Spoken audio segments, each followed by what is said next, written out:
Hello friends, plants and pets lover में आप सबका स्वागत है। फ्रेंड्स, आज का जो मेरा पौधा है वो है अपराजिता। अपराजिता मतलब जिसकी कभी हार ना हो। बहुत ही शुभ पौधा है। इसको विष्णुकांता और शंखपुष्पी भी कहते हैं। ये 2-3 कलर्स के प्लांट होते हैं फ्रेंड्स, पर्पल और ब्लू और वाइट। तो बहुत ही शुभ पौधा है। इसको आपको ज़रूर लगाना चाहिए। बहुत ईजी टू ग्रो है। आप इसको सीड से ग्रो कर सकते हैं, कटिंग से भी ग्रो कर सकते हैं। अब सर्दियां आ रही हैं तो ये डोरमेंसी में जाएगा। प्लांट ख़राब भी हो सकता है इस टाइम पे, तो ध्यान रखना है। इसके सारे पत्ते गिर जाएंगे, खाली स्टेम रह जाती है, तो इस टाइम पे थोड़ा सा इसकी केयर करनी है।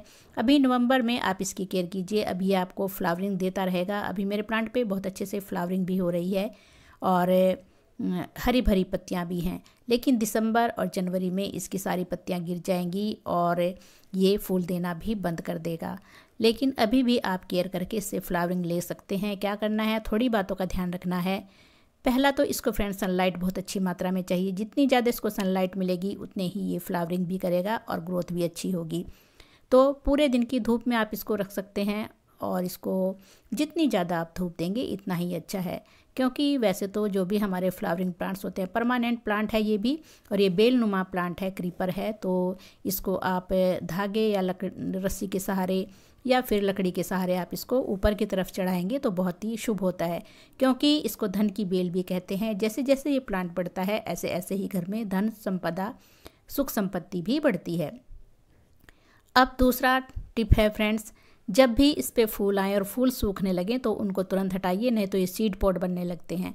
अगर आपको फ्लावरिंग लेनी है तो ये सीड पॉड ज़रूर हटाइए, नहीं तो जो हमारा प्लांट होता है वो सीड्स बनाने में ही अपनी एनर्जी लगा देता है और फ्लावरिंग बिल्कुल रुक जाती है।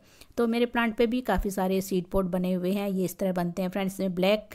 जब ये पक जाती हैं तो ये सूख जाती हैं, ब्राउन कलर की हो जाती हैं ये फलियाँ, और इसमें सीड्स बन जाते हैं ब्लैक कलर के। अगर आपको सीड्स चाहिए तो एक भी आप अगर रख लेंगे ये सीड पॉड तो इसी से ही आपके काफ़ी सारे सीड्स इसमें मिल जाएंगे और उनसे फरवरी में आप दोबारा से अपने न्यू प्लांट्स ग्रो कर सकते हैं। तो ये देखिए, मैंने 5-6 ये जो थे सीड पॉड बन चुके थे, ये मैंने निकाल दिए हैं। और आप इसको तुरंत जैसे ही फूल सूखे तुरंत फूल हटा दीजिए अगले दिन, नहीं तो ये तुरंत ही फलियाँ बनाना शुरू कर देता है और अपनी सारी एनर्जी फली बनाने में ही लगा देता है। तो ये बहुत ही इम्पोर्टेंट है इसके लिए कि आप ये, अगर आपको फूल चाहिए तो ये काम आप ज़रूर कीजिए। और देखिए, मेरे इस प्लांट्स पर बहुत सारी कलियाँ भी बनी हुई हैं और फूल लगातार आ रहे हैं। 4-5 फूल रोज़ ही आ जाते हैं। मेरा ज़्यादा पुराना प्लांट नहीं है, ये 5-6 महीने पुराना ही प्लांट है। एक पुराना प्लांट है, एक 1.5 साल पुराना दूसरा है, और ये मैंने सारे सीड से ही ग्रो किए हुए हैं और सीड से बहुत जल्दी ग्रो हो जाते हैं ये प्लांट। तो अगर सीड पॉड आप निकालेंगे तभी आपके प्लांट पे आगे फ्लावरिंग होगी, नहीं तो फ्लावरिंग रुक सकती है। अब आगे इसमें क्या करना है फ्रेंड्स, मिट्टी आपने सॉइल कैसी बनाई है अपने प्लांट की ताकि ये अच्छे से ग्रोथ करता रहे। वेल ड्रेन सॉइल चाहिए इसको। सॉइल ऐसी चाहिए कि हम पानी दें और नीचे निकल जाए, ऐसी सॉइल आपको रखनी है, भुरभुरी मिट्टी बिल्कुल।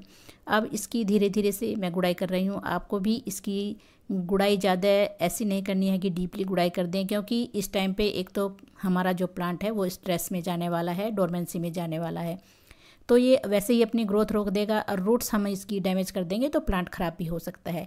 इसलिए धीरे धीरे हल्के हाथों से ही मिट्टी हटानी है। साइड साइड से मिट्टी हटाइए, क्योंकि हमें फर्टिलाइज़र इसमें देना है ताकि आने वाले टाइम पे दिसंबर जनवरी में भी हमारा प्लांट स्ट्रेस में ना जाए और धीरे धीरे से ग्रोथ भी करता रहे।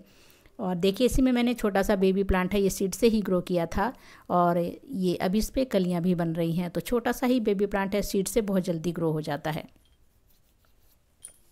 15-20 दिन में ही इसका प्लांट निकल आता है। जब भी आप इसका सीड्स डाल दें मिट्टी में, ऐसे ही ऊपर डाल दें, ज़्यादा डीपली नहीं डालना चाहिए। अब फर्टिलाइज़र है फ्रेंड्स, ये है नीम खली। नीम खली आप इस टाइम पे अपने प्लांट में ज़रूर दीजिए। वैसे तो सभी प्लांट्स में दे सकते हैं, लेकिन अपराजिता थोड़ा फ्रेंड्स ऐसा प्लांट होता है, नाजुक प्लांट भी है, ये जल्दी ख़राब भी हो जाता है, इसलिए ध्यान रखना है इसका। वैसे परमानेंट प्लांट है ये, और इसमें नीम खली इस टाइम पे डालिए। हमारे जो प्लांट की मिट्टी है उसमें फंगस, चींटियाँ, कीड़े नहीं होंगे, तो ये नीम खली बहुत अच्छा फंगिसाइड का काम करती है और ये फर्टिलाइज़र का भी काम करती है।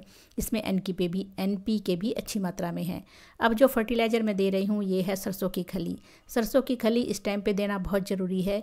ये मैं फर्टिलाइज़र के रूप में दे रही हूँ फ्रेंड्स। मैंने ये ग्राइंड करके रखी हुई है तो आप एक एक चम्मच अपने प्लांट में साइड में बिल्कुल डाल सकते हैं।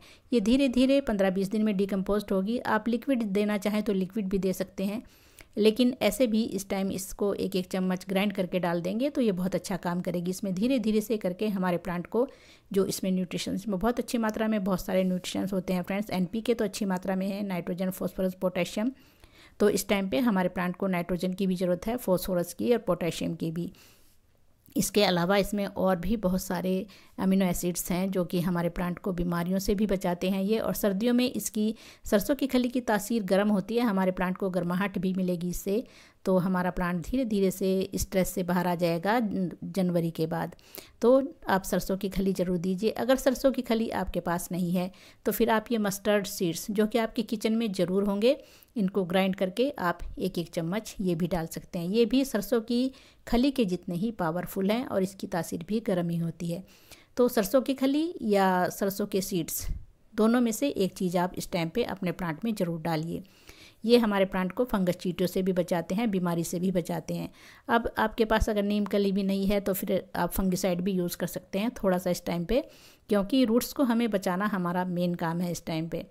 और अब ये फ्रेंड्स यूज्ड चाय पत्ती या फिर आप फ्रेश चाय पत्ती दोनों में से कोई भी दे सकते हैं इस टाइम पे। हमारे प्लांट की जो पत्तियां हैं अभी थोड़ा हरी भरी रहेंगी, और क्योंकि अभी हमारा प्लांट फ्लावरिंग कर रहा है तो मैं यहाँ पर यूज्ड चाय पत्ती 2-2 चम्मच डाल रही हूँ, क्योंकि इसमें नाइट्रोजन की मात्रा कम हो जाती है जब ये धुल जाती है अच्छी तरह से। लेकिन इसमें थोड़ी नाइट्रोजन, फॉस्फोरस, पोटेशियम भी है तो प्लांट अच्छे से ग्रोथ करता रहेगा। इसके बाद आप इसमें पानी डाल दीजिए, क्योंकि मेरे प्लांट की मिट्टी सूखी थी तो मैं अच्छे से पानी दूंगी। जब भी आप अपने प्लांट में पानी दें मिट्टी में तो इतना दें कि वो थोड़ा नीचे से ड्रेन हो जाए। तो फ्रेंड्स अच्छे से पानी देना है ताकि नीचे से ड्रेन हो जाए। और ये देखिए मेरे प्लांट की मिट्टी बिल्कुल भुरभुरी है, और जैसे ही मैंने पानी दिया और देखिए एकदम से नीचे चला गया। तो ऐसा ही पानी आपको देना है। छोटा सा इसमें बेबी प्लांट भी है, बहुत हेल्दी प्लांट है वो भी, तो वो भी मेरा सर्दियों में बचा रहे तो बहुत अच्छी बात होगी, क्योंकि छोटा बेबी प्लांट थोड़े नाजुक होते हैं और वैसे ये नाजुक प्लांट होते हैं। अपराजिता बहुत जल्दी ख़राब भी होते हैं, तो इसलिए केयर करनी इस टाइम पे बहुत ज़रूरी है। नवंबर में आपने अगर इसकी ऐसे केयर कर ली तो दिसंबर जनवरी में ये प्लांट बहुत ही अच्छे से स्ट्रेस से बाहर निकल जाएगा फरवरी तक। तो देखिए आप भी अपने प्लांट पर ये सब कीजिए फ्रेंड्स, और फिर आपका प्लांट भी अभी नवंबर के एंड तक, दिसंबर के फर्स्ट तक भी ये फ्लावरिंग करता रहेगा। ये मेरा अलमांडा है, सेम प्रोसेस मैं इसमें करने वाली हूँ। ये भी बेलनुमा प्लांट है और ये भी बहुत अच्छे से अभी फ्लावरिंग कर रहा है, और पत्तियां तो आप देख ही सकते हैं कितनी हरी भरी हैं। ये भी आप रस्सी के सहारे ऐसे चढ़ा सकते हैं ऊपर। बहुत ही सुंदर पौधे हैं फ्रेंड्स, आप इनको ज़रूर लगाइए और ऐसे ही केयर करनी है अपने प्लांट की, तो आपके प्लांट भी हेल्दी रहेंगे, फ्लावरिंग लगातार करते रहेंगे। ये मेरा पुराना वाला प्लांट है, ये 1.5 साल पुराना हो गया है। इसको मैंने प्रून भी कर दिया था अच्छे से, लेकिन फ्लावरिंग के बाद इस पर थोड़ी ग्रोथ रुक गई है और ये थोड़े पीले पत्तियाँ भी हो रही हैं, क्योंकि ये डोरमेंसी में लगभग जा चुका है। तो यही मैं इसमें प्रोसेस करने वाली हूँ। तो फ्रेंड्स वीडियो कैसी लगी, अच्छी लगी है तो लाइक और शेयर ज़रूर कीजिएगा। Thank you friends.